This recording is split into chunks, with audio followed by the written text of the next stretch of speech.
প্রিয় শ্রোতাবৃন্দ, একজন সভ্য মানুষ হওয়ার প্রথম যে জিনিসটি, আপনি যতক্ষণ না কাউকে আঘাত বা কষ্ট না দেওয়া পর্যন্ত লজ্জিত হবেন না।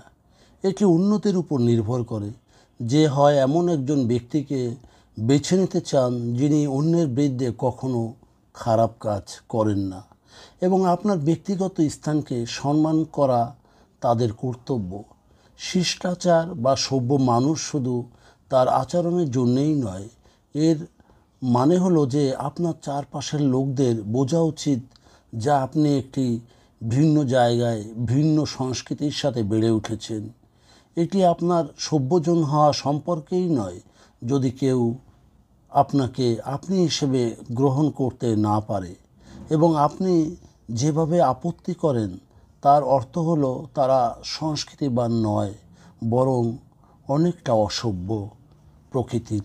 সর্বোপরি আপনি একজন যিনি তাদের দেশে আছেন বা তাদের কাছে আছেন, এবং যদি একজন নিয়মিত ব্যক্তি হিসাবে বসবাস করতে চান, তবে আপনাকে তাদের সংস্কৃতির সাথে অনেকটা মানিয়ে চলতে হবে।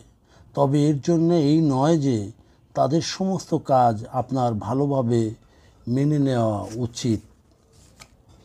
আপনার সিদ্ধান্ত নেওয়া উচিত যে আপনি সেগুলি রাখতে চান বা না রাখতে চান। হয়তো আমি আপনাকে সেগুলি রাখার পরামর্শ দিতে পারি, কারণ সাধারণ মানুষ এমন ব্যক্তিদের প্রশংসা করে যারা সম্পূর্ণরূপে তাদের নিজস্ব সংস্কৃতি ত্যাগ করে না।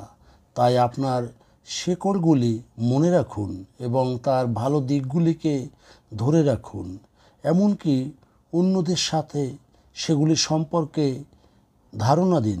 মনে রাখবেন যে কেউ একজন প্যাসিভ ব্যক্তিকে পছন্দ করে না, যার নিজের মনে থাকে না বা মন নেইও। সভ্য মানুষ হওয়া আপনার ধারণার চেয়ে অনেক সহজ, তবে কিছু জিনিস আছে যা আপনাদের বা আমাদের অবলোকন করা উচিত। যেমন, আপনার শেকড়কে কখনো ভুলবেন না। আপনার সংস্কৃতির ইতিবাচক দিক ধরে রাখুন। যে কোনো বিশ্বাসের সাথে মানুষদের সম্মান করা শিখুন। বেশি শুনুন এবং কম বলুন। কখনো নিষ্ক্রিয় হবেন না, এটি আপনাকে দীর্ঘমেয়াদে আঘাত বা কষ্ট দেবে।